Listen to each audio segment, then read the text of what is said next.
අපි පොඩ්ඩක් බලමු මොකද්ද සභාව කියන්නේ කියලා. එතකොට මම පොඩි වීඩියෝ එකක් තියෙනවා. පොඩි මම හිතන්නේ සමහර ආයත මම ඒක එව්වා. ඒ වීඩියෝ එක අපි නැවත බලමු.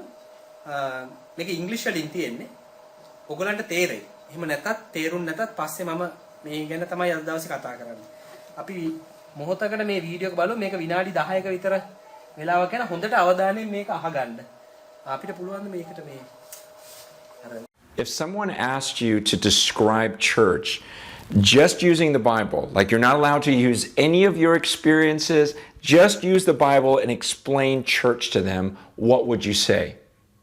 Okay, well, we've got to start with that. We have to start with God's Word. Otherwise, we're going to start creating these things that we like or we want and go, well, I want this in a church. I want this in a church. And we could spend our whole life getting good at that even. But it would be almost like making a great bowl of spaghetti and then coming to the end of your life and God going, I ordered steak. I ordered something completely different. So what does the Word of God say about the church? I've been asking people this question. Describe church just using the Bible. And 4 things keep coming up. The number 1 thing is love. They would say it's a group of people, they're like a family. They're so in love with one another. They care for one another. They meet one another's needs. It's like what's mine is yours. If I hurt, you hurt. It's just this body of people. Second thing that people say from the scriptures is it seems like it was a group of people that just had to get this message out. Like they were on a mission. There are people who do not know about Jesus, so this group assembled to figure out how are we going to get this message out to them. The third thing that they brought up was it seems like they gathered, and when they gathered, they were focused on the body and blood of Jesus Christ. Like communion was a big deal, and they were devoted to praying for one another, fellowshipping with one another, and learning this book. And then the fourth thing that they would bring up is it seems like there was an equipping or a training that took place. Like there were leaders in the church that actually instructed the other people on how to do ministry, equip them for working, equip them for serving the Lord. And everyone has this gift, and so the leaders equip them to do those things. So that's what they're saying is church. And I would agree. When I look at the Bible, I don't know what you see, but I go, man, that's a beautiful picture. That's what I see about the church. And so then we have to ask ourselves, are we experiencing that? Am I experiencing that in my church? And I don't know what you go through or where you attend church, but in my experiences, in the churches I've observed and been a part of, it's rare when I see family. It's rare when I see that love that we were talking about, where you walk in to a gathering and go, I cannot believe how much these people love each other. I mean, if an unbeliever walked in, they'd be shocked going, I've never seen this kind of love. And then we can just say, man, that was the Holy Spirit. That's something that God's done in us. But when have you seen that? And then as far as urgency in mission, I don't know if I've ever seen a group of people that just go, okay, we've got to get the word out. We're on this mission. We got to get to all of these people. I mean, is that what you're experiencing in church? Thirdly, with the gatherings, are we really seeing this type of coming together where we're all using our gifts to bless one another, where there's just this fellowship with one another, and there's this prayer for one another, and we're studying the Bible together, and we're putting the body and blood of Jesus Christ, on the forefront, and really celebrating that with one another as a family. I was going, gosh, it doesn't seem like there's that type of participation in the church. It feels more like going to the movies rather than going to the gym. It's sit back and let them do it versus, no, I'm gonna give to this, and I'm gonna leave feeling great because I put effort into this. And then as far as training, most of the churches I've been a part of, it feels like we're trying to recruit leaders rather than develop them and send them out. And it just seems like, man, how can we get this person? How can we gather all these people here rather than having that family mentality where we go, I'm going to raise my kids for 18 years, and then when they turn 18, I want them to be able to go out there, start their own jobs, eventually start their own families, take care of themselves. Instead, in the church, it's more like, hey, you know, I want my kids to live in my house for the rest of my life.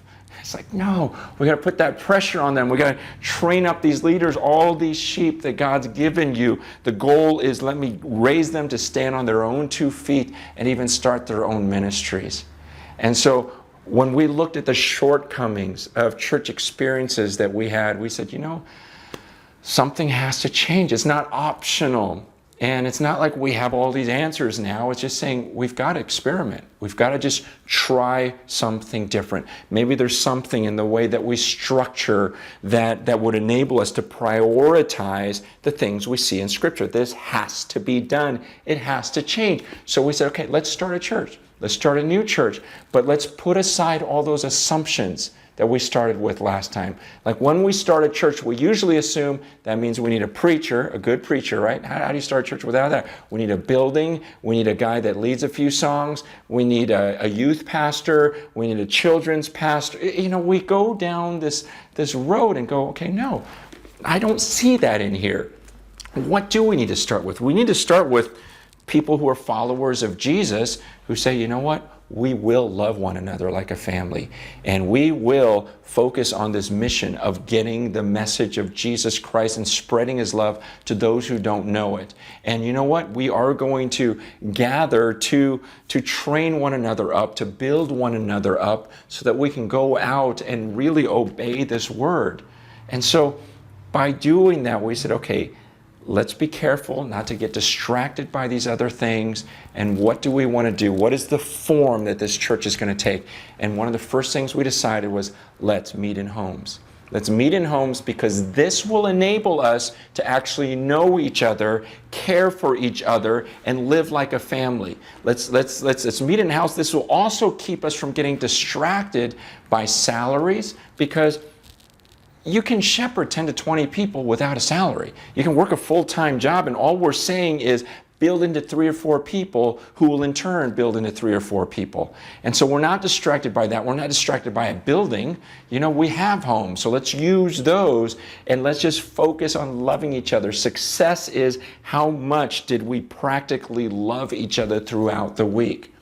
Second thing we decided was, let's only be together for a year maximum, okay? So 6 months from a year from now, we'll split into 2 churches, and you're going to hate it. You're going to hate when we multiply, because we're going to be so in love with each other, but for the sake of the mission.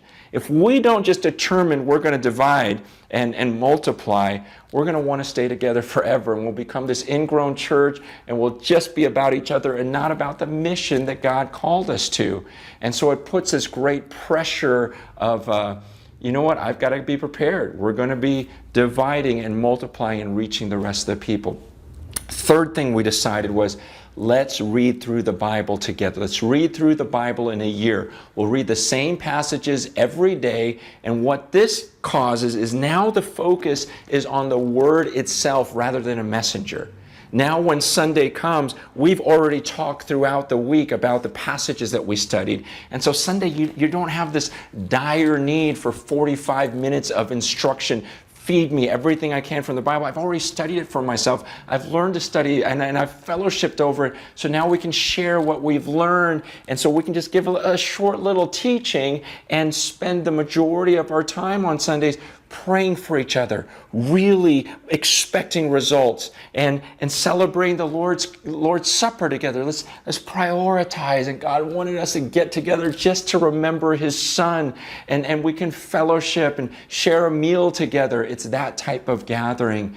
And then the fourth thing that we decided is, okay, let's start training leaders. We have to. Because 6 months to a year from now, we got to have 2 of these. And so let's start raising up leaders. Let's teach theology to the key guys who are going to spread out and lead their own church. Let's prepare them as men of God, as elders, and get them out there. And so it's that type of mindset where we're producing leaders, and we're gathering together in this way, and we're learning theology as we're doing ministry. And it's been a great process. Not that we have everything figured out, but it's been an amazing process. And a lot of this sprung up because I was a pastor for 17 years at one church. It was something we started in the home, and man, I tell you, it's one of the greatest experiences of my life. What an amazing season. We saw God do great things, and I was in love with that group of people, and a lot was done, so much fruit, but we also saw that there were limitations, and the larger we got, there was concern about, wow, is this the most effective way to use God's resources? I mean, when there were 20 people and we multiplied to 200, I go, man, that was great to see that type of growth come from those 20 people to 200 or 200 to 2,000. But when we had 4,000 people and we reached maybe 100 or 200, now we're going, okay, is this the most efficient way? Is there a way to do church that would resemble more like the church in China, where without buildings, without salaries, they were able to multiply in these homes and grow to an estimated over 100 million people? It's like, okay, could that same type of format happen here? And could we even do it in a way that it's more biblical and more love, more mission, more fellowship, and the right attraction to the gathering, and a multiplication of leaders? We believe it can happen. And again, I'm not saying, hey, this is the way to do it. I'm just saying this is something we've been pursuing, we've been loving it, and I believe we're going to spend the rest of our lives pursuing this dream. ඔයගොල්ලන්ට පැහැදිලි වුණාද නැත්නම් තේරුන්නේ නැද්ද මොකක් ගැනද කතා කරේ කියලා පැහැදිලිද? මොකක් ගැනද කතා කරේ? About church. ඒ වීඩියෝ එකෙන් කතා වුණේ විශේෂයෙන්ම පල්ලියක් කියන්නේ සභාවක් කියන්නේ මොකක්ද කියන්නේ. එතකොට අද අපි දකින සභාවල මේ දේව වචනේ අපිට පෙන්වන සභාව නෙමෙයි තියෙන්නේ. එතකොට මම පොඩි ස්ලයිඩ් එකක් ලෑස්ති කරලා අපි මේක එකින් එක බලමු. ඒ කතාවේ අඩංගු වෙලා තිබ්බ දේවල්මයි මේකේ තියෙන්නේ. නමුත් ටිකක් අපි හිතලා බලමු මොකද්ද සභාව කියන්නේ කියලා. මම හිතනවා මේක දැනගන්න වැදගත් නේ. වැදගත්ද? ඔයාලට වැදගත්ද සභාව කියන එක දැනගන්න? ඔයාලන්ට වැදගත්? ඔයගොල්ලෝ මොකද හිතන්නේ? සභාවක් කියන්නේ මොකද්ද කියන එක දැනගන්න ඕනේද? වැදගත්. ඇයි වැදගත්? වැදගත් අපිට ඒ ආකාරයෙන් හරි දේ දැනගෙන ගමන් කරන්න. ඔයාට ඇයි වැදගත්? මම හිතනවා සභාව තුළින් අපිට ජේසුස් ගාවට ලං වෙන්න පුළුවන් කියලා. ඔව්. එතකොට ඔයාට ඇයි වැදගත් සභාව දැනගන්න? එක උදාහරණයකට ගත්තොත්.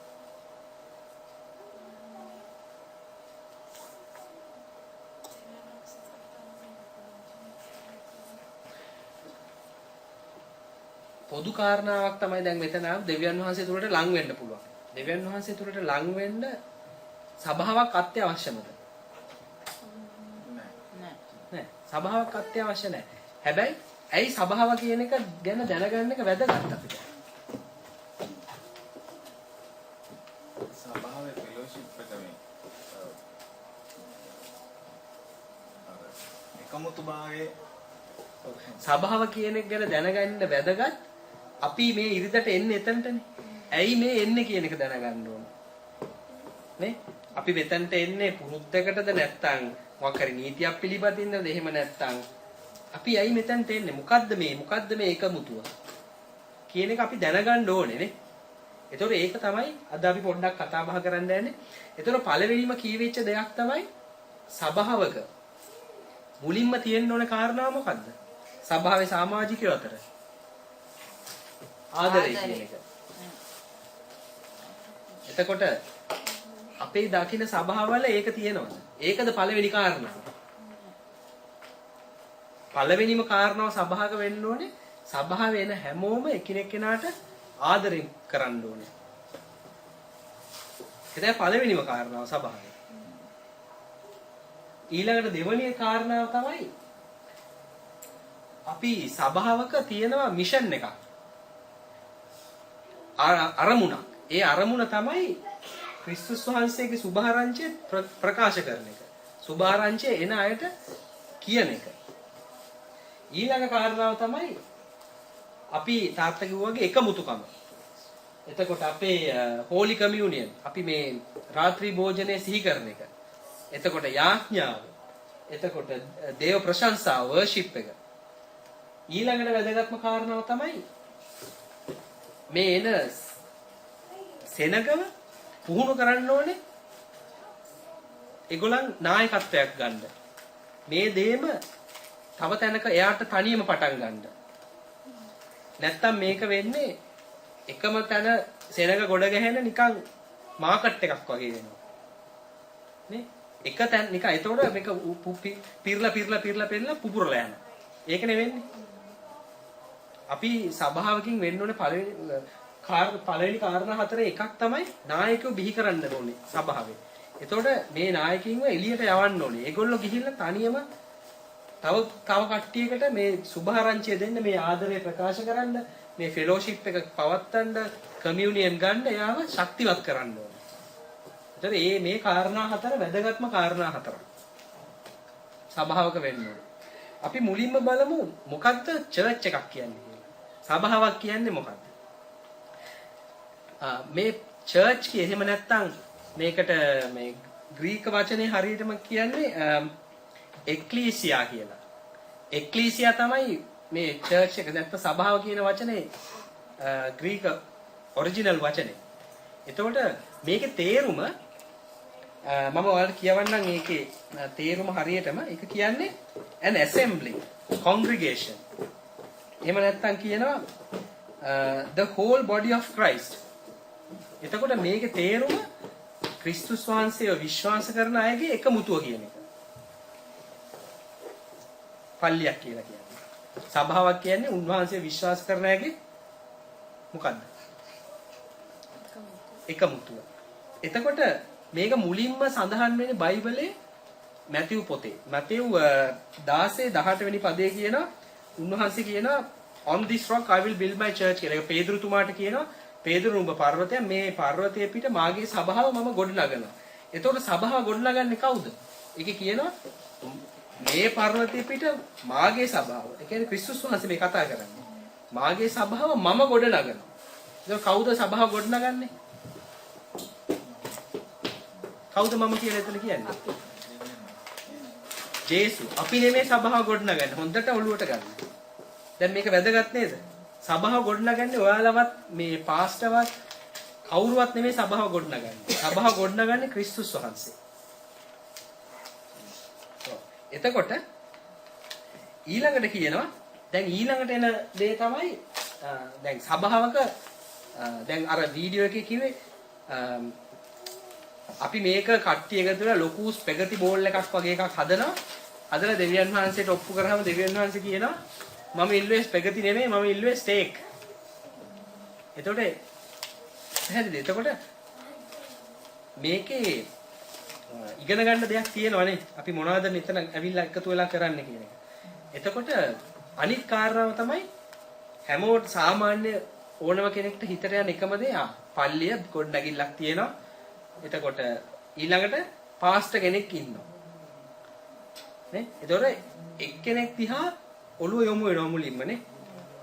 නමුත් බයිබලයේ ගත්තොත් දේව වචනේ ක්‍රියාපොතේ ඊළඟට ඒ අපොස්තලුන්ගේ සෑම පොතකම මේ පාස්ටර් කියන්නේ කවුද? ඔයාලා දැනගන්න අවශ්‍යද? මොකද්ද මේ පාස්ටර් කියන වචනේ තේරුම? කවුද පාස්ටර් කෙනෙක් කියන්නේ? මේක බයිබලයේ කොහොමද තියෙන්නේ කියලා මොනවා ගැනද? දැනගන්න කැමතිද? හරියටම කිව්වොත් මේ පාස්ටර් කියන වචනේ මුළු සුද්ධ වූ වචනේම මුළු බයිබලෙම එකම එක තැනක විතරයි සඳහන් වෙන්නේ. එකම එක තැනයි. ඒතර හිතා ගන්න පුළුවන් නේද කොච්චර මේක වැදගත්ද කොච්චර මේක වැදගත් නැද්ද කියන එක. වැදගත් දේවල් නිතර සඳහන් වෙනවානේ බයිබලයේ. වැදගත් දේවල් සමහර වෙලාවට 100,000 වතාව සඳහන් වෙනවා. වැදගත් දේවල්. මොනවාද වැදගත් දේවල්? ආදරය. ඒතර පාස්ටර් කියන එක දැන් අපි හැමෝම හිතන්නේ පල්ලියක් නම් පාස්ටර් කෙනෙක් ඉන්නවා. මුලින්ම යන අදහසනේ. නමුත් ඒක වැදගත් දෙයක් නෙමෙයි. ඒක අවශ්‍ය දෙයක් නෙමෙයි. හැබැයි එකම තැනක බයිබලයේ සඳහන් වෙනවා මේ පාස්ටර්ගේ කාර්යය ගැන. ඒක අපි චුට්ටක් බලමු මොකද්ද පාස්ටර් කෙනෙක්ගේ කාර්යයක් කියන්නේ කියලා. මොකද්ද පාස්ටර් කියන්නේ? නේ? ගොඩක් අය මේව කරගන්න තරක් නේ පාස්ටර් කියන එකේ ඒක පාස්ටර් කියන්නේ ලතින් වචනයක්. මේක ඇවිල්ලා තියෙන්නේ ග්‍රීක වචනයකින්. ඒකේ තේරුම ෂෙපර්ඩ් කියන එක. එහෙම නැත්නම් එඬේරා. පාස්ටර් කියන්නේ එඬේරා කියන එක. එතකොට මේ එඬේරා මේ වචනේ සඳහන් වෙන්නේ එපීස පොතේ 4:11. එතන විතරමයි සඳහන් වෙන්නේ. ඔයගොල්ලන් ගෙදර ගිහිල්ලා බයිබලේ සර්ච් කරලා බලන්න ඔන්ලයින් හරි කමක් නැහැ. කී තැනක පාස්ටර් කියන වචනේ එකම එක තැන. ඒක එපීස 4:11. එතනත් කියන්නේ and he himself gave some to be apostles, prophets, some evangelists and some pastors and teachers. ඒතර පාස්ටර් කියන වචනේ එන්නේ පිළිවෙල අනුව ගත්තොත් 4 වෙනි තැනට. ඒතර මේක ඊතරම් වැදගත් නමක් වැදගත් අපේ කට්ටිය හිතන් ඉන්න විදිහට ලොකු පට්ටමක් නෙමෙයි. මේක සභාවකට තියෙන අවශ්‍යතාවයක්. හැබැයි ඒක නෙමෙයි මූලික අරමුණ සභාවේ. පැහැදිලිද? සභාවේ මූලික අරමුණ වෙන්න ඕනේ ආදරය කියන්නේ. එතකොට මේක කියනවා ෂෙපර්ඩ් කෙනෙක් කියන්නේ කවුද? දැන් අපි බලමු කවුද එඬේරෙක් කියන්නේ. එඬේරු දැකලා තියෙනවද? දැකලා තියෙනවා ෆිල්ම්. එඬේරෙක්ව ඇත්තට දැකලා තියෙනවද එඬේරෙක්ව? නෑ නේ අපි ලංකාවේ හින්දා අපිට අර බැටළුව බලන එඬේරු දැකලා නේ බැටළුව නෑනේ ලංකාවේ. නමුත් එඬේරෙක් කියන්නේ මෙන්න මේ වගේ කෙනෙක්. එඬේරා බලාගන්නේ මුක්කුංගද? බැටළුවන්ව. එතකොට එයාගේ කාර්යය තමයි මේ බැටළුවන්ව පෝෂණය කරන එක, මඟ පෙන්වන එක, ආරක්ෂා කරන එක. එතකොට අපි shepherd කියන වචනේ නැත්තම් pastor කියන වචනේ බැලුවොත් ඒක කියනවා someone who the Lord raises up to care for the total well-being of his flock. එතකොට හැමෝගෙම සුබ සාධනය පිණිස පත් කරලා තියෙන පුද්ගලෙක්. එතකොට ඒකෙන් කියන්නේ නැහැ එයා තමයි මෙතන ෂෝමන් කියලා. අපේ ගොඩක් පල්ලිවල එහෙමනේ. නේ ලංකාවේ විශේෂයෙන් ලංකාවේ පල්ලිවල. එයා ෂෝ එකක් වගේ. හැමෝම හිතනවා පාස්ටර් ගැන තමයි ફોකස් එක තියෙන්නේ. දේව වචනේ ගැන නෙවෙයි. නේ? එතකොට ඒක නාම පදයක්. ඒක එයා එඬේරා කියන්නේ බැටළුවන්ව කවලා පොවලා හදලා වතුර පොවලා ඒ අවශ්‍ය තනකොළ තියෙන තැන් වලට ගෙනහිල්ලා ඊළඟට අතුරු මේ කියන්නේ මේ අනතුරු වෙනවා නම් ඒ බැටළුවන්ව ආරක්ෂා කරගෙන ගෙනියන කෙනෙක්. ඒක පල්ලියක ප්‍රධානම කාරණාව නෙමෙයි. දැන් ඕනම තැනක කාව හරි කියන්නේ කට්ටියක්ව ගයිඩ් කරන්න කෙනෙක් ඉන්න එපා. ඒතකොට එයා ගයිඩ් කරන කෙනෙක්. නමුත් අපේ අරමුණ වෙන්න ඕනේ එකිනෙක කෙනාට තියෙන ආදරය කියන එක. ඒක තමයි ප්‍රධානම දේ සභාවේ. එතකොට අපි ඊළඟට බලමු මේ දැන් අපි එඬේරා ගැන කතා වෙන්නේ. එතකොට මේ එඬේරාට එඬේරාගේ රූපයක් දැකලා තියෙනවද? මොන වගේද එඬේරාගේ රූපේ? ලෝගුවක් ඇඳගෙන ඉන්නවා. තව අතේ මොනවද තියෙන්නේ එඬේරාගේ? පොල්ලක් තියෙනවානේ. දැන් මේ බයිබලයේ එක එක ටයිපොලොජිස් දෙද්දි මේක නිකන් ආවට ගියාට කියන්නේ නැහැ. මේකේ ලොකු තේරුම් තියෙනවා මේවල. මම කලින් කියලා තියෙනවානේ. ඒතර ඇයි මේ එඬේරා කියන වචනේ යොදාගෙන තියෙන්නේ සභාවේ නායකත්වයට? මඟ පෙන්වන්නේ කැටියට.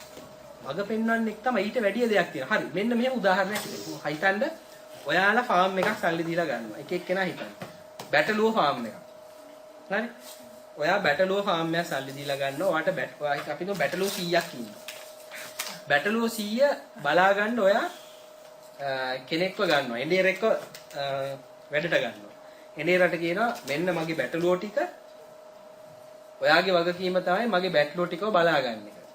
උන්ට කණ්ඩ දීලා සාත්තු කරලා තුවාල වලට බේත් දාලා පුෂ්ටිමත් බැටළුව මට ඕනේ අන්තිමට. ඒකනේ බලාපොරොත්තුව ෆාම් එකක් අරගෙන කැහුටු බැටළුව ඉඳලා මොනා කරන්නද? නේ? එතකොට ෆාම් එක අයිතිකාරයාගේ අරමුණ මොකද්ද? පුෂ්ටිමත් බැටළුවන්. බැටළුව හොඳට එයාගේ අරමුණ මොකද්ද? ඔයා ෆාම් එකක් තියෙනවා නම් ඔයාගේ අරමුණ මොකද්ද? ඔයාගේ බැටළුවෝ ටිකනේ. ඔයාගේ අරමුණ එඬේරා නෙමෙයි. එඬේරා ඔයා කුලියට ගන්නෙ වැඩට. වැඩට ගන්නෙ ඇයි? මගේ බැටළුවෝ ටිකව බලාගනි. එතකොට මේකම තමයි ඇත්ත. දෙවියන් වහන්සේ තමයි මේ මුළු සභාවේ නායක, සභාවේ අයිතිකාරය. ඒකනේ උන්වහන්සේ කියන්නේ මාගේ සභාව මම ගොඩනගනවා. එතකොට එඬේරන්ට තියෙන්නේ මේ ස්වාමීන් වහන්සේගේ සභාව පෝෂණය කරන්න.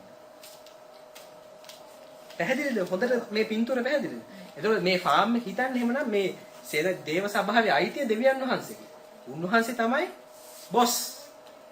එයා නායකත්වයටපත්. එහෙම නැත්නම් එඬේරෙක් කියලා එක්කෙනෙක්ව ගන්නෙ සභාවට උඩින් ලොක්ෙක් වෙන්න නෙමෙයි. සභාවට සේවයක වැඩ කරන්න සභාව වෙන්නේ. නේ? එතකොට ඒ උන්වහන්සේ කියනවා මේ එඬේරාගේ දැන් එකක් තමයි එඬේරා මේගොල්ලන්ට කණ්ඩ දෙන්න ඕනේ, පෝෂණය කරන්න ඕනේ, වතුර දෙන්න ඕනේ, තුවාල හැදුනොත් බේත් දාන්න ඕනේ. ඒතකොට වැඩ කාර්යයක් තියෙනවා. ඒතකොට මේ හැම දෙයකින්ම අපි සභාව අපේ සභාව හැටියට හිතුවා මේ ගැටලුව කියන්නේ ඕගොල්ලෝ අපි මමත් ඇතුළුව. ඒතර අපේ දිව්‍ය එඬේරා නම් තමයි ක්‍රිස්තුස් වහන්සේ. නැත්තම් දෙවියන් වහන්සේ. අපේ එඬේරා. එතකොට නායකයාගේ වගකීම තමයි ඕගොල්ලන්ව පෝෂණය කරන. ඕගොල්ලන්ට මොකද්ද පෝෂණය කියන්නේ? දේව වචනය පැහැදිලි කරලා දෙන එක. එතකොට ජීවිතේ යම්කිසි දේවල් තියෙනවා නම් දේව වචනයෙන් කොහොමද මොනවද ඒ ගැන කියලා අපි හිතමු. හරි අපිට ලෙඩක් රෝගයක් තියෙනවා. නැත්තම් ණයක් තියෙනවා. මොකද්ද දේව වචනේ මේ ගැන ඕගොල්ලන්ට තියෙන පොරොන්දුව? ඒතර මේ ගැන පැහැදිලි කරන එක තමයි එඬේරාගේ වගකීම. ඒතර අපි මේ හොඳම උදාහරණය තමයි එඬේරා ගැන බලන්න. ඔයගොල්ලෝ හැමෝම දන්නවනේ ගීතාවලිය 23. හැමෝම කටපාඩමින් දන්න දෙයක්. පෙරලන්ද ගීතාවලිය 23ට. මට හිතුණා අද ඒක චුට්ටක් බලන්න එඬේරා ගැන හොඳ විග්‍රහයක්. ගීතාවලිය 23. කවුරු හරි කැමතිද කියවන්න? ස්වාමීන් වහන්සේ මාගේ එඬේරාය. මට හිඟයක් නොවන්නේය. උන්වහන්සේ නිල් ගොදුරු බිම්වල මා ළඟින්ට සලස්වන සේක. නිශ්චල දිය අසලින් මා ගෙන යන සේක. උන්වහන්සේ මාගේ ආත්මය ප්‍රාණවත් කරන සේක. සොක්කිය නාමය නිසා ධර්මිෂ්ඨකමේ මාවත්වල මා ගෙන යන සේක. එසේ මරණ සෙවනේ මිටියාත මැදින් යන්නේ නමුත් කිසි උපද්‍රවයකට බය නොවන්නේමි. මක්නිසාද ඔබ මා සමගය. ඔබගේ දණ්ඩයෙන් හා සැරටියෙන් මට සැනසෙල්ල ලැබේ. මගේ සතුරන් ඉදිරියේ ඔබ මට කෑම මේසයක් පිළියෙල කරන සේක. මගේ හිස තෙලින් ආලේප කරන සේක. මගේ කුසලාන උතුරායයි. සැබවින්ම යහපත්කමත් කරුණාවත් මාගේ ජීවිතයේ සියලු දවස්වල මා අනුවෙන්නේ. මම සදාකල් ස්වාමින්ගේ ගෘහේ වාසය කරන්නෙමි. හරි. දැන් අපි කතා කරන්නේ කවුරු ගැනද? එඬේරා ගැන. දැන් අපි බලමු සභාවක එඬේරා කියන්නේ මොන වගේ කෙනෙක්ද වෙන්න ඕනේ. එතනින් පටන් ගන්න. ඒ සාම් එකේ කියන the Lord is my shepherd. එතකොට කවුද? අපේ එඬේරා කවුද? දෙවියන් වහන්සේ. The Lord is my shepherd. ඒ කියන්නේ Lord was my shepherd නෙමෙයි. Lord is. අද මේ දැන් මේ මොහොතේ මගේ එඬේරා මගේ දෙවියන් වහන්සේ. ඊළඟට කියනවා I shall not want. මට කිසිම හිඟයක් නැහැ. මොකද මගේ එඬේරා මාව ආරක්ෂා කරන මාව බලා ගන්න කෙනා තමයි දෙවියන් වහන්සේ. මට කිසිම අඩුවක් නැහැ. ඊළඟට කියනවා he makes me lie down. මාව එතකොට මට නැතුව කියන්නේ he asked me to lie down නෙවෙයි කියන්නේ he makes me lie down. එතකොට අපි හැම වෙලෙම හිතන්නේ අපි තමයි මේ පැටළුව. එතකොට දෙවියන් වහන්සේ මොකද්ද මේකෙන් කියන්නේ he makes me lie down. උන්වහන්සේ ඔයගොල්ලෝ දැකලා තියෙන ලස්සන පින්තූරයක් තියෙනවා. මේ යහපත් එළියර ගැන කියද්දි ජේසුස් වහන්සේ බැටළුවෙක් කරේ තියන් යන පින්තූර දැකලා තියෙනවා. කරේ තියන් යන එක. එතකොට ජේසුස් වහන්සේ බැටළුව ඇදගෙන යන්නේ නැහැ මෙහෙම වරෙන් ගා ඇදගෙන ගිහිල්ලා කකාපා. එහෙම කියන්නේ නැහැ නේ. කරේ තියාගෙන යන්නේ. එතකොට කවුද මේ දැන් සැප විඳින්නේ කවුද? අපි. හොඳට ඔළුවට ගන්න. ඒතර එඬේරාගේ කාර්යය තමයි බැටළුවන්ව කරේ තියාගෙන යන එක. එඬේරා බැටළුවන්ව කරේ තියන් යන්නේ. යහපත් බැටළුව. එතකොට අපේ එඬේරා කවුද? ක්‍රිස්තුස් වහන්සේ. උන්වහන්සේ අපිව ඒ තරම් අපිට ආදරේ. අපිට අපේ කකුලවත් බිම වදින්න දෙන්නේ නැති තරම් ආදරේ. හැබැයි අපි හිතන් ඉන්නේ අම්මෝ වැරදි කරොත් කණේට දෙකක් දෙන ඉන්දියාවෙත් තමයි අපිට ඉන්නේ කියලානේ අපි හැම වෙලේම හිතන් ඉන්නේ. නෑනේ. මේ ගීතාවලියේ විස්තරේ මොකද්ද කියන්නේ? උන්වහන්සේ යහපත් බැටළුවෙන් උන්වහන්සේ අපිව කරේ තියාගෙන යන්නේ. ඒ තරම් අපිට ආදරේ. ඊළඟට කියනවා He makes me lie down in green pastures. මාව උන්වහන්සේ අරගෙන ගිහිල්ලා නිල් තනගොල් බිමි මත තියනවා. දැන් බැටළුවා කන්නේ මොනවාද? තනකොළනේ කන්නේ. බැටළුවා කන්නේ තනකොළ. නිල් තන බිම් කියන්නේ හොඳ සරු තන බිම්. එතකොට මෙයා ගිහිල්ලා අපිව අර මුඩු බිම් වල තියන්නේ නැහැ. පසුයි තනකොළයි දෙකම එකට කටට යන්න ඒවා තියන්නේ නැහැ. හොඳ තනි සාරවත් පිරිච්ච තන බිම් වල තමයි තියන්නේ. ඒතර හැම වෙලෙම හිතන්නේ ඕගොල්ලෝ බැටළුවා හැටියට. ඒතර ඕගොල්ලන්ව උන්වහන්සේගේ හදවත ඕගොල්ලන්ට හොඳම දේ දෙන එක. නේ? ඊළඟට කියනවා he leads me beside the still waters. ඔහු මාව නිසල දිය මතට පමුණවනවා. මොකද්ද නිසල දිය කියන්නේ? නිසල දිය කියන්නේ වතුර හොගාලා මූද වගේ ගොරවන්නේ නැහැ. දඟලන්නේ නැහැ. වතුර කැළඹිලා නැහැ. නිශ්චලයි. ගිහිල්ලා බොණ්ඩ හරිම ලේසි බැටළුවට. අපි හිතමු රැල්ල ගහනවා නම් මඩ නම් බැටළුවට බොණ්ඩ අමාරුයිනේ. එහෙම නෙවෙයි. හොඳ නිශ්චල ලස්සන තැන් වලට ගෙනියන්න. ගිහිල්ලා බිම කරේ අරන් ගිහිල්ලා බිම තියලා බොණ්ඩ කියලා කියන්නේ. ඊළඟට කියනවා he restores my soul. අන්න හොඳට මතක තියාගන්න. restores repair නෙමෙයි. දෙවියන් වහන්සේ වාගේ ආත්මය repair කරන්නේ restore කරනවා. අලුත් එකක් ආපහු දෙනවා. හොඳට පැහැදිලි මතක තියාගන්න. ඊළඟට කියනවා he leads me in the paths of righteousness. he leads me. නැතුව මම යන්නේ I walk නෙමෙයි. he leads me. උන්වහන්සේ තමයි මාව නිවැරදි මාවතේ ගෙනියන්නේ. නැතු අපේ හයියෙන් මගේ හයියෙන් නෙමෙයි මම හරි මාර්ගේ යන්නේ. ඔයගොල්ලන් හරි මාර්ගේ යන්නේ ඔයාලගේ හයියකින් නෙමෙයි. ස්වාමීන් වහන්සේ තමයි ඔයාලව අරගෙන යන්නේ. ඊළඟට කියනවා ඇයි මෙහෙම අරන් යන්නේ? For his name sake. උන්වහන්සේගේ නාමය පිණිස. උන්වහන්සේගේ මහිමය පිණිස. ඊළඟට කියනවා though I walk through the valley of the shadow of death. අඳුරු මාර්ගේ එහෙම නැත්තම් මරණය තුලින් මං ගියත් I shall not fear. මට බයක් නැහැ. ඇයි බයක් නැත්තේ? බයක් නැත්තේ කියනවා for you are with me. ඔබ මාත් සමග ඉන්නේ. මාව මරණය තුලින් ගියත්, ලෙඩ රෝග තුලින් ගියත්, ණය ප්‍රශ්න තුලින් ගියත්, මොන දේ තුලින් ගියත් මට බය නැහැ. ඇයි? මගේ එඬේරා මාත් එක්ක ඉන්නේ. ඒතකොට අපේ මේ එඬේරා කියන චරිතය අද අපි දකින පාස්ටර්ලා මේ වගේද? සිම්පල් නේ උත්තරේ හරිම ලේසි නෑ කියන එක නේ. ඒතර පාස්ටර් කෙනෙක්ගේ වගකීම කියන එක පැහැදිලිද? මොකක්ද එයා කරන්න ඕනේ කියන එක. දෙවියන් වහන්සේ මේ බැටළුවන් කරේ තියන් යනවා වගේ ආදරෙන් ඒගොල්ලන්ව පෝෂණය කරන්න ඕනේ. ඒගොල්ලන්ව දේව වචනේ ආදරෙන් කියා දෙන්න ඕනේ. ඒගොල්ලන්ට ප්‍රශ්නයක් වුණොත් ඒ ළඟ ඉන්න ඕනේ. ඊළඟට කියනවා අපි ආයේ කියමු though I walk through the valley of the shadow of death I will fear no evil for you are with me your rod and your staff they comfort me. ඇයි දැන් මෙයා බය නැත්තේ? ඇයි බැටළුව දැන් මරණ මිත්‍යාවතේ බැටළුවා යන්නේ? බැටළුවට තියෙන මරණ මිත්‍යාවත මොකද්ද? හිතන්න බැටළුවට තියෙන මරණ මිත්‍යාවත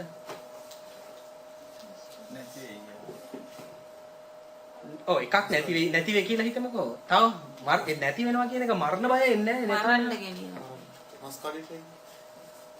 සාමාන්‍යයෙන් බැටළුවා මේක ඊශ්‍රායල් සමාජයේ හරිම තේරෙන උපමාවක් මේක. මේගොල්ලන්ට තියෙන ලොකුම බය තමයි වෘකේ. බැටළුවන්ව කන් දෙන ලොකුම ප්‍රෙඩේටර් තමයි වෘකයා. නරියා. ඇවිල්ලා ඉන්දේර ඇහැට මෙහෙට නිකන් ඉඳලා බලලා හොරෙන් ඇවිල්ලා බුක් ගාලා අරන් යනවා ඇදගෙන යනවා. එතකොට මේකේ කියනවා අඳුරු මිත්‍ය මරණ මිත්‍යාවතේ ගියත් වෘකයා ආවත් මම බය නැහැ. ඇයි බය නැත්තේ? your rod and staff. your rod කියන්නේ මොකද්ද? එඬේරගේ පොල්ල. දැන් ඔන්න දැන් එනවා පොල්ලට. පොල්ල තියෙන හින්දා මම බය නැහැ. එතකොට බැටළුවා කියනවා මගේ එඬේර ගාව හොඳ පොල්ලක් තියෙනවා. මම බය නැහැ. වෘකයා නෙමෙයි සිංහයාවත් මම බය නැහැ. එනේර ගාව පොල්ල තියෙනවා පොල්ලෙන් පණන් ගාලා දුන්න ගමන් මුර්ගයා ඩවුන් දානවා. පැහැදිලිද මේක හොඳට හිතර ගන්න. එතකොට දෙවියන් වහන්සේ තමයි අපේ එනේරනේ. එතකොට අපිට කිසිම දෙයකට මේ වෘක්කයෝ කියන්නේ සමහරවිට අපේ ප්‍රශ්න සමහරලාට යක්ෂ බලපෑම් සමහරලාට නරක දේවල් නරක පුරුදු මේ වෘක්කයෝ ඒත් අපි බය වෙන්න හොඳ නැහැ. ඇයි අපේ දෙවියන් වහන්සේ ගාව මේකට ආයුධය තියෙනවා. දැන් අපි පොඩි දෙයක් හිතමු. අපේ එඬේරු අද අපි දකින එඬේරු පාස්ටර්ලා ඒ වගේ. අපේ පාස්ටර්ලා හිතනවා පොල්ලක් දීලානේ තියෙන්නේ. ඒගොල්ලෝ හිතනවා මට පොල්ල දීලා තියෙන්නේ බැටළුවන්ට හොඳට දෙකක් දෙන්න. වැරදි පාර ගියොත් තුන් ගාල එකක් දීලා ඔය කාපා හොඳ තන දෙන්න. අයින්ක පස් තනකොළ කන්න. කාපා හොඳ ඒවා. දැන් පාන් ගාල එකක් දෙන්න. ඒගොල්ලෝ හිතන් ඉන්නවා මේ පොල්ල දීලා තියෙන්නේ බැටළුවන්ට තලන්න කියලා. ඒක තමයි ඉරිදට ඇවිල්ලා උඹ බොරු කෙව්වා උඹ පව් කරා උඹ හොරකම් කරා උඹ අරක කරා මේක කරා මේක කරන්න එපා අරක් කරන්න එපා බොරු කියන්න එපා හොරකම් කරන්න එපා කාමීත්‍යාචාරය කරන්න එපා පොනෝග්‍රැෆි බලන්න එපා එපා කියෝ. ඔක කියන්න දෙයක් කරද්දිම අපි දන්නවනේ මේක එපා කියන එක නේ.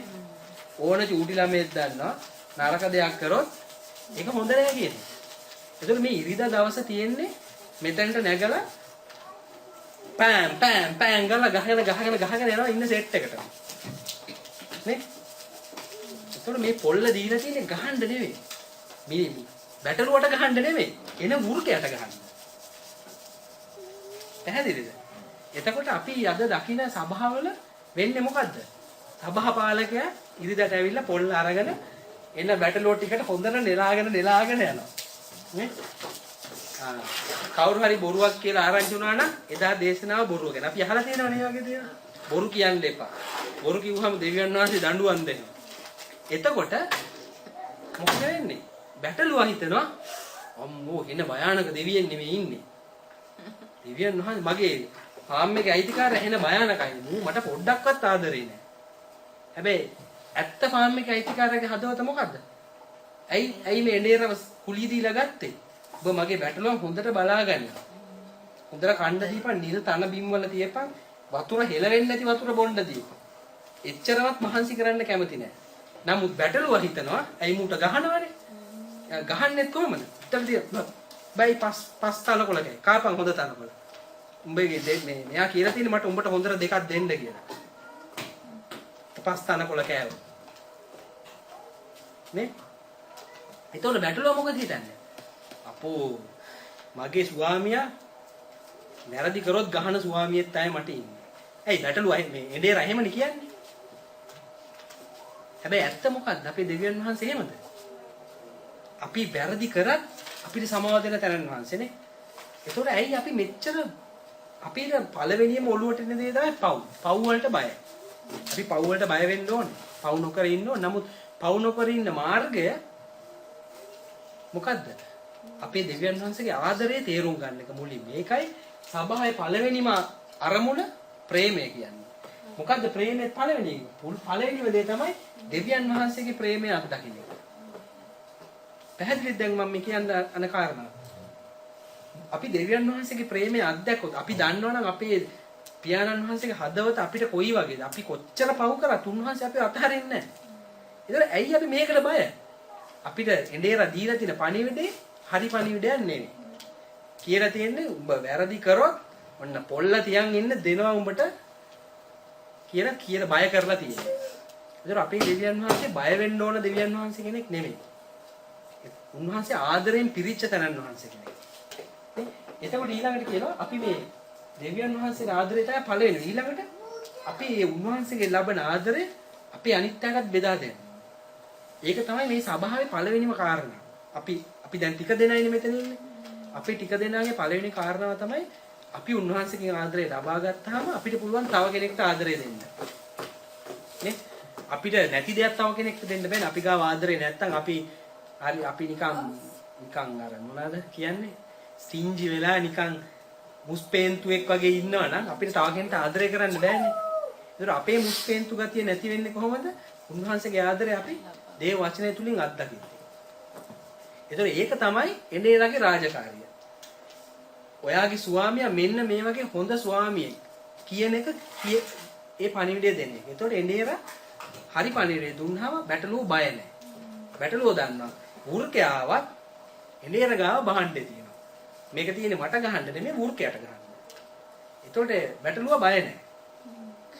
ඒක බය නැති වුනහම හොඳට තනකොළ දැන් තියෙන තැනට දැම්ම හොඳට කෑව හැකියි. ඒ ගහයි කියලා බය නැහැ. නැත්තම් කන්නේ අම්මෝ ගහයිද කොයි වෙලේ ගහයිද දන්නේ නැහැ කියලා බල බල කන්නේ.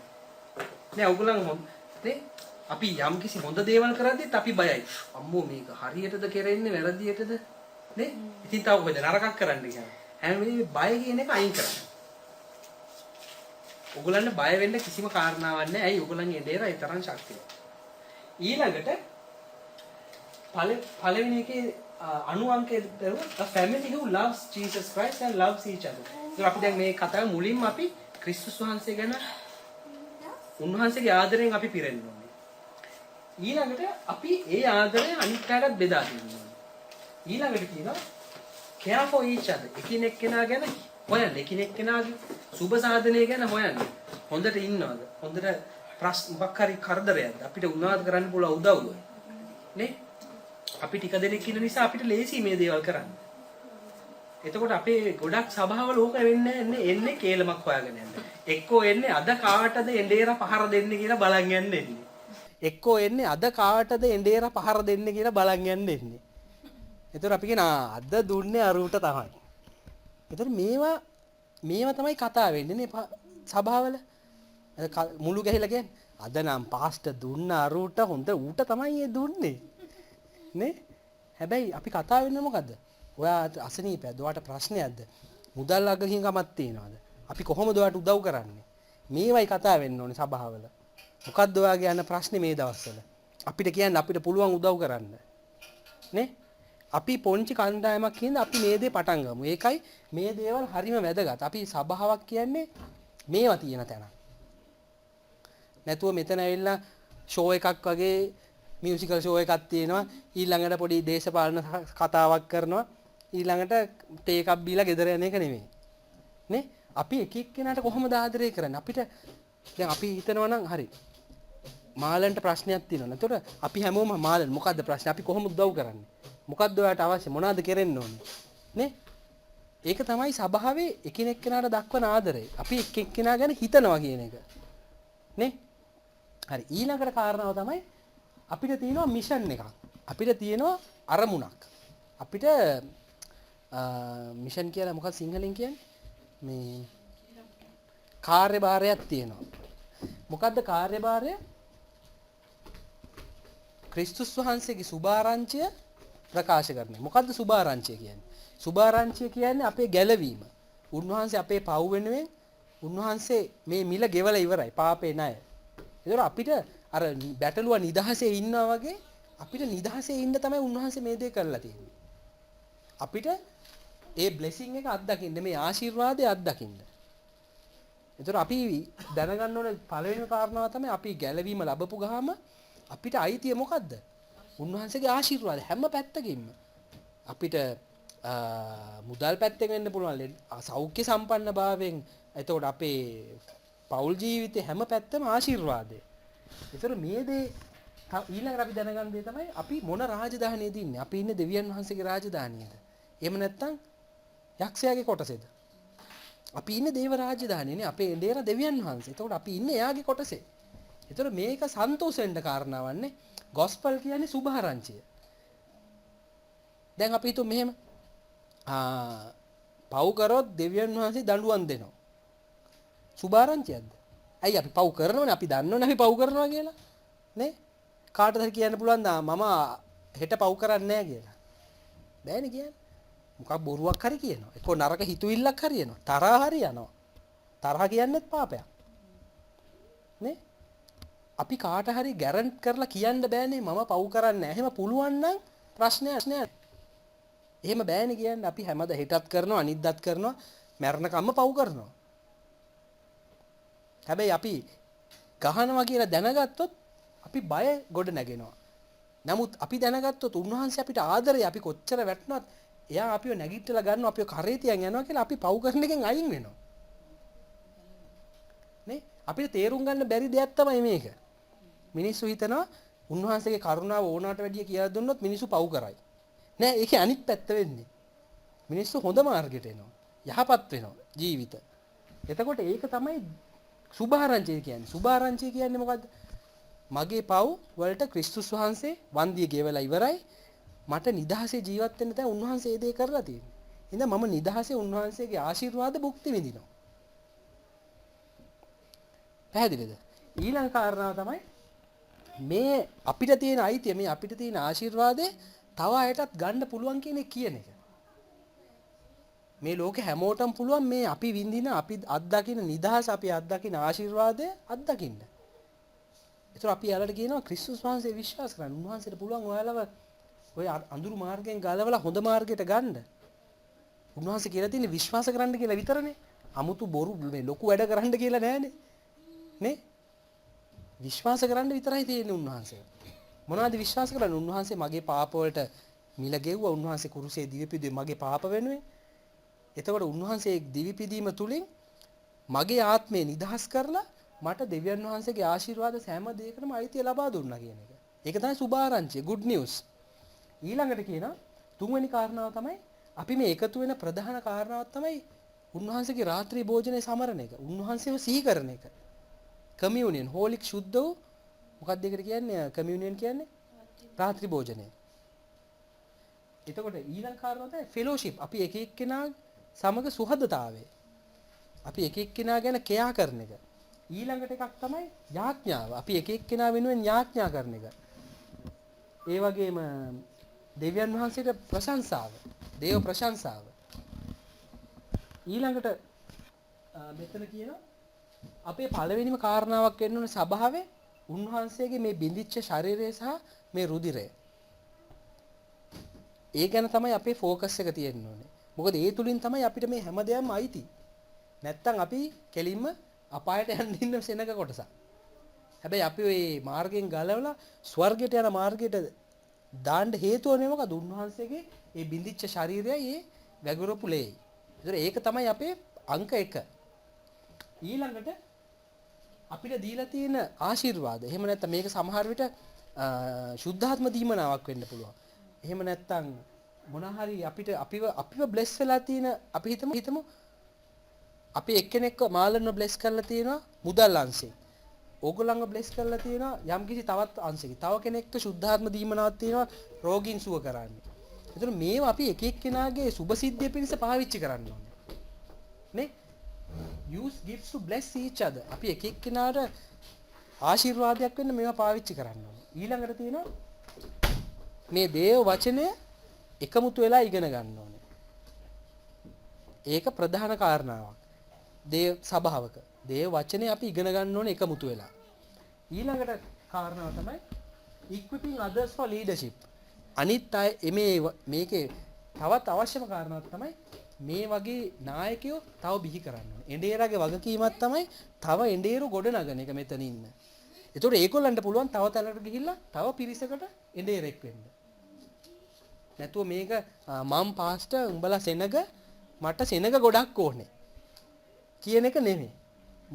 පාස්ටර් කෙනෙක්ගේ වගකීම තව කෙනෙක්ව පාස්ටර් කෙනෙක් බවට පත් කරන්න පුහුණු කරන එක. ඒතර පුළුවන් එයාට එළියට ගිහිල්ලා තවත් ක්‍රිස්තුස් වහන්සේ ගැන නොදන්න කට්ටියකට එඬේරෙක් වෙන්න. නේ? ඒතර අපි අද හිතාගමු අපේ මේ චූටි සභාවේ එක අරමුණක් තමයි අපි වැඩි වර්ධනය වෙන්න, මල්ටිප්ලයි වෙන්න ඕනේ. අපි හැමදාම මෙතනට ඇවිල්ලා මේ පුටු පුරවන එක නෙමෙයි අපේ අරමුණ.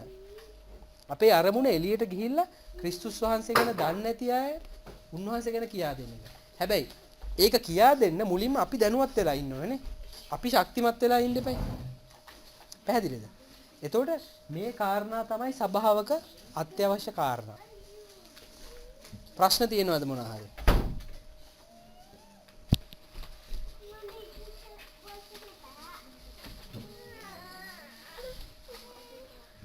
මොන හරි ගැටලු තියෙනවද අහලා දැනගන්න. එහෙම නැත්නම් විස්තර කරගන්න මොකද්ද මේ, එහෙම නැත්නම් ඔයගොල්ලෝ අත්දැකලා තියෙන සභාවල ඇයි මෙහෙම වෙන්නේ, ඇයි මේක වෙන්නේ, ඇයි මේක එපාද, මේක හොඳ නැද්ද?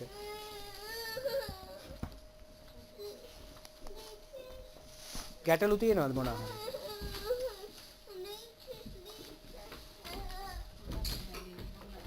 පැහැදිලිද? එතකොට මේ දේවල් තමයි සභාවේ වෙන්න ඕනේ දේවල්. නේ? එතකොට ඕගොල්ලන් දකින්නවා නම් යම් කිසි සභාවක මේ කියන කාරණා නැති ඒක බයිබලයට සම්පූර්ණ පටහැනි සභාවක්.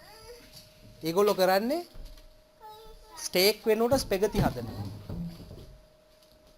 නේ? ඒගොල්ලන් කරන්නේ ඇත්තටම කියනවා නම් ආත්ම ගොඩ නගනවා නෙමෙයි ආත්ම විනාශ කරනවා. මිනිස්සුන්ගේ හිතවල තරහ ඇති වෙනවා නම් පල්ලියට ඇවිල්ලා ගෙදර යන්නේ ආවට වැඩිය තරහින්. නේ? මෙතන තියෙන්න ඕනේ අපිට රිෆ්‍රෙෂ් වෙන දෙයක් නේ. මොකද්ද රිෆ්‍රෙෂ් වෙන දේ? දේව වචනය. ඒතර දේව වචනය කියන්නේ අර පොල්ලෙන් පහර දෙන දේ නෙමෙයි. දේව වචනය කියන්නේ අපි දැනගන්න ඕනේ දෙවියන් වහන්සේ අපිව කරේ තියන් යන්නේ අපිට උන්වහන්සේ එඬේරෙක් වගේ. උන්වහන්සේගේ හොඳ උන්වහන්සේගේ ඇත්ත හදවත දිගාරින එක තමයි මෙතන වගකීම. ඒතර ඕගොල්ලෝ මේ දේ දැනගත්තාම ඔයාලට පුළුවන් තව කෙනෙක්ට ගිහිල්ලා කියන්න මගේ දෙවියන් වහන්සේගේ හදවත ඔයා ගැන මෙන්න මේ වගේ. එයා දඬුවම් දෙන දෙවි කෙනෙක් නෙමෙයි. එයා ආදරය කරන දෙවියන් වහන්සේ කෙනෙක්. පැහැදිලිද?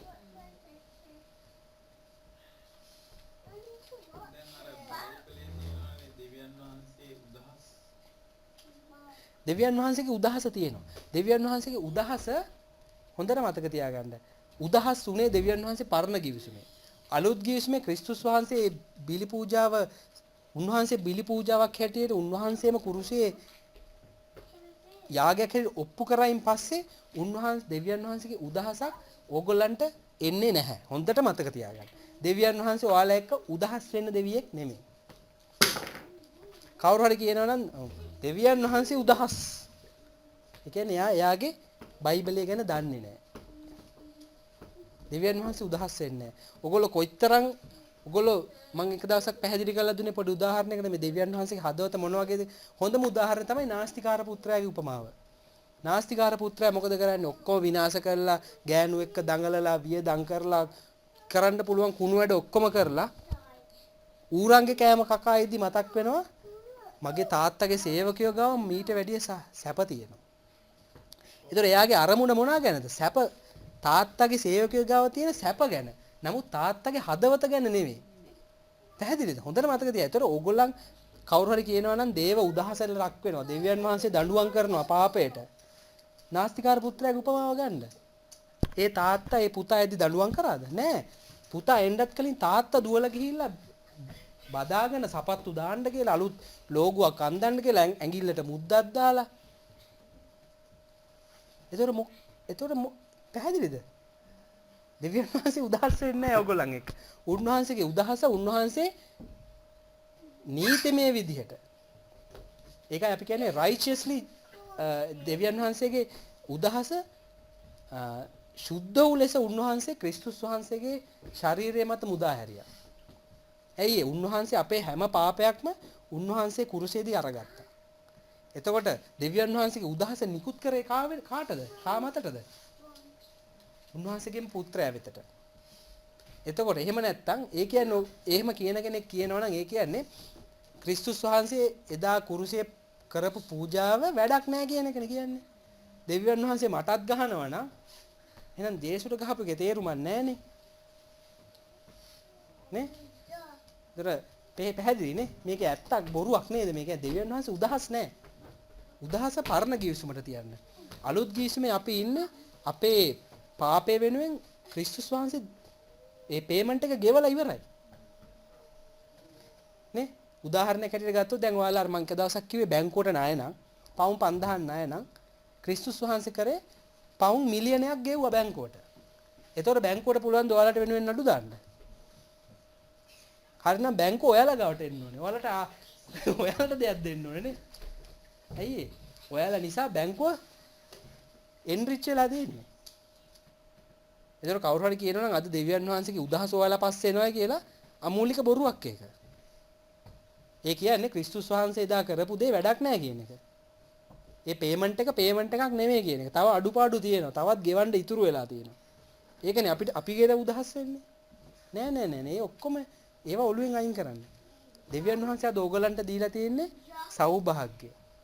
එතකොට ප්‍රීතිය විශේෂයෙන්ම හිතේ සැනසීම, නිරෝගී සෞඛ්‍ය සම්පන්න භාවය. හැබැයි මේකට මේවා අපිට ලබා ගන්න ඕනේ අපි. දැන් තෑග්ගක් දුන්නාම මේවා ෆ්‍රී ගිෆ්ට්ස්. කවුරු හරි තෑග්ගක් දුන්නොත් මේ තෑග්ග අපි ගත්තේ නැත්නම් අපි ගාව තෑග්ග නැහැනේ. දැන් මට මතකයි බර්ත්ඩේ එකට ඔයගොල්ලෝ මට තෑගි දුන්නා. ඔය තෑග්ග මෙහෙම ඔයගොල්ලෝ දීගෙන ඉන්නවා. මම මෙහෙම ඉඳන් ගන්න නැතුව හිටියොත් ඒ තෑග්ග මට හම්බ වෙනවද? ඒතකොට මෙන්න මේ දේවලුත් ඒ වගේ මේවා තෑගි. ඒතකොට අපිට එපා නම් දෙවියන් වහන්සේට ප්‍රශ්නයක් නැහැ. උන්වහන්සේ අපිට තෑග්ගක් හැටියට දෙන්න දේ හරියට නිකන් මාලන් මට තෑග්ගක් දෙනවා මම මාලන්ට පොඩ්ඩයි ඉන්න මාලන් මම වගේ තෑග්ගකට සල්ලි දෙන්නම් කියලා සල්ලි දෙන්න හදනවා වගේ වැඩක්. ඒතකොට මොකද්ද කරන්නේ? තෑග්ග දෙන කෙනාව අපි ලැජ්ජාවටපත් කරනවානේ. ඇයි දෙවියන් වහන්සේ අපි ලැජ්ජාවටපත් කරන්නේ? උන්වහන්සේ අපිට තෑග්ගක් හැටියට දෙන දේ අපි එපා කියන මෙහෙම ඉන්නවා. මෙහෙම ඉන්නවා තෑග්ග මගේ ඔළුවෙන් දැන් දාන්න. කියලා නෑ අපි තෑග්ග ගන්න ඕනේ. පැහැදිලිද? ඒ නිසා දේව උදහස පරණ ගිවිසුමේ අපිට දේව මොකද දෙන්නේ? ආශිර්වාදය දෙන්නේ. අපිට උදහසක් නෑ. අපිට තියෙන ආශිර්වාදය. හැම වෙලේම මේක ඔළුවේ හිතේ තියාගන්න. ඔයගොල්ලෝ කොච්චර දුර්වල වුණත් කොච්චර වැටුණත් ජීවිතේ ආශිර්වාදේ විතරමයි එන්නේ. ඒ නිසා මතක තියාගන්න. ඔයගොල්ලන්ගේ එඬේරා හැම වෙලේම වෘකයට ගහන්න එයා ශක්තිමත්. බය වෙන්න එපා. ඔයගොල්ලෝ මරණ ඒක කියන්නේ මරණ නිම්නයේ මැදින් ගියත්. සාම්ස් 23 කියන්නේ මරණ නිම්නයේ මැදින් ගියත් මම බය නෑ. මම පව් පාරක නම් මම යන්නේ. මම උන්වහන්සේ තුල විශ්වාස කරනවා මම බය නෑ. මොකද මම දන්නවා මේ පාරෙන් උන්වහන්සේ මාව ගොඩ ගන්නවා. ඒතර ඒ හැඟීම තියෙන තරමට අපි පව් කරන්නේ නෑ. අපි හොඳ වෙනවා. පැහැදිලිද? තව තියෙනවද ප්‍රශ්න මොන හරි දැනගන්න?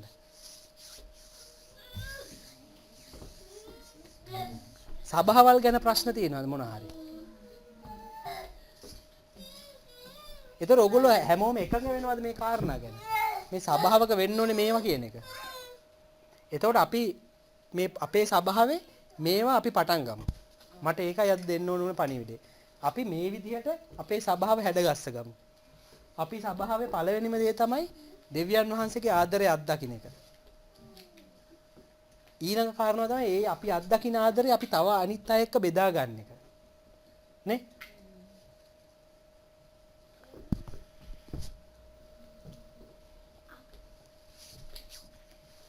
ප්‍රශ්න තියෙනවා.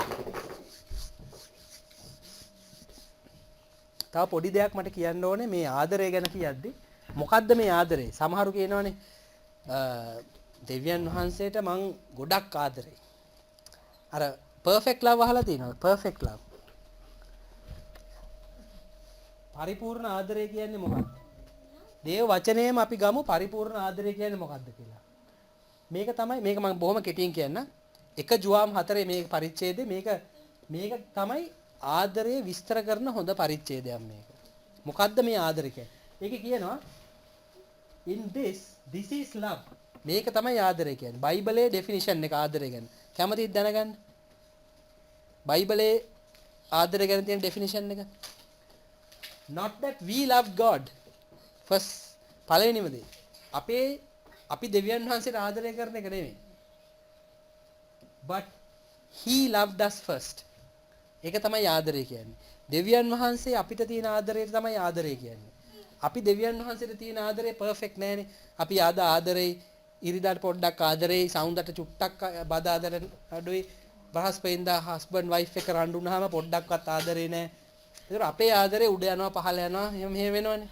හැබැයි දෙවියන් වහන්සේගේ ආදරේ හැමදාම එක වගේ. එතකොට පර්ෆෙක්ට් ලව් කියන්නේ දෙවියන් වහන්සේ අපිට තියෙන ආදරේ. නැතුව අපි දෙවියන් වහන්සේට තියෙන ආදරේ නෙමෙයි. ඊළඟට කියනවා මේක ප්‍රේමය නම් අප දෙවියන් වහන්සේට ප්‍රේම කළා නොව උන්වහන්සේ අපට ප්‍රේම කොට අපේ පව් උදෙසා පූජාව පිණිස ක්‍රිස්තුස් වහන්සේ මේ ලෝකෙට එවපු එක.